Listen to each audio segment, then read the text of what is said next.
Hi, my name is Jenny. In this video, I will be going over how to do a simple candle spell.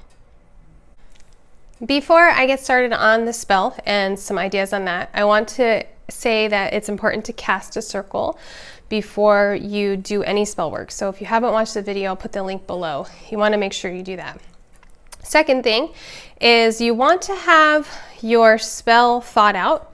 You may write down what you want to say, and remember, a spell is a prayer with props. That's the best way to describe it, right? So it's a prayer, but you're going to use props like candles to show and honor divinity in yourself and in general. You're going to do that to create ritual, and you're going to do that to create it to be stronger, because you're honoring everybody who came before you and did spells, and it just makes it all the stronger. Okay, so first thing is you want to think about what are you doing your spell for, and then you want to gather your supplies. I personally like to have a pointed crystal, anything in the quartz family, this is amethyst, to carve onto my candle. You may also want to have an anointing oil, or you may have already picked maybe a scented candle that is in the scent that you prefer. And you can also have chipped crystals. Those are those little tiny crystals, right? You can also have any other symbols that are going to go with your spell. So, and you also want to think about the color of your candle, right? Something like a white candle is angels, is purity, is healing, is really going to be, it's kind of generally for anything. So if you can't find colored candles, white can be used for anything. You're going to look at something like blue for peace, for calm, for any kind of, if you're a water sign or you're doing something for a water sign, right? You're going to look at yellow as anything to do with the sun or solar energy, can be also sensuality, masculine because it's sun energy.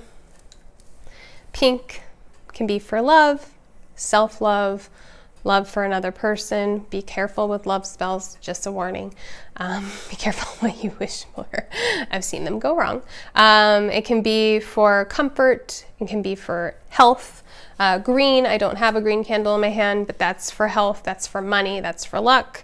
Red can be used as you would a black candle. They can be used interchangeably, so to remove shadow, to remove darkness, to deal with issues of the ego.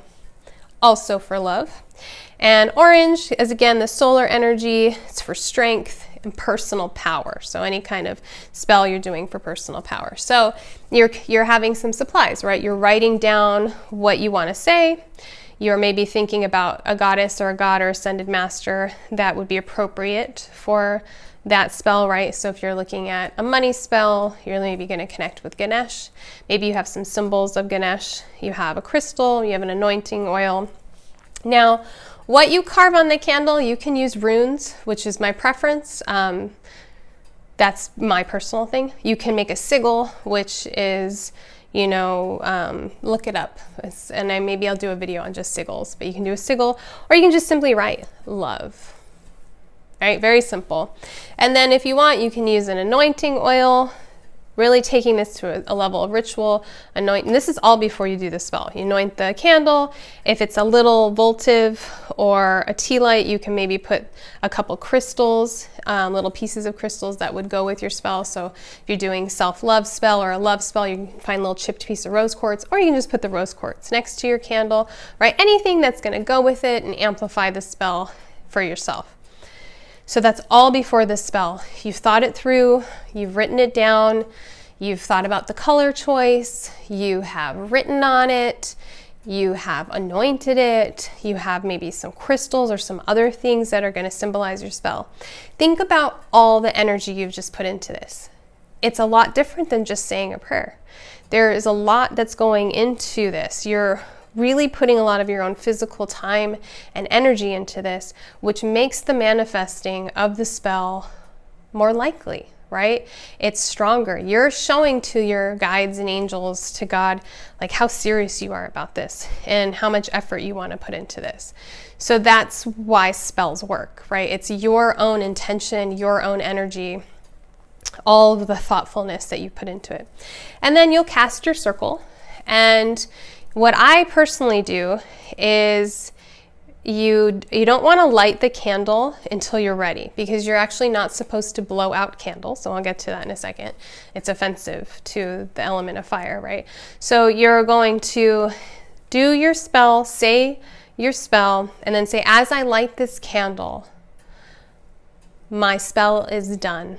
As it burns, everything will be as one, or something like that, right? So you want to talk about the lighting of the candle, and as it burns, the spell goes into the air, and say something like, I trust my angels and guides to hear my prayer, to hear my spell, and may it be under the law of grace for the good of all, and so it is.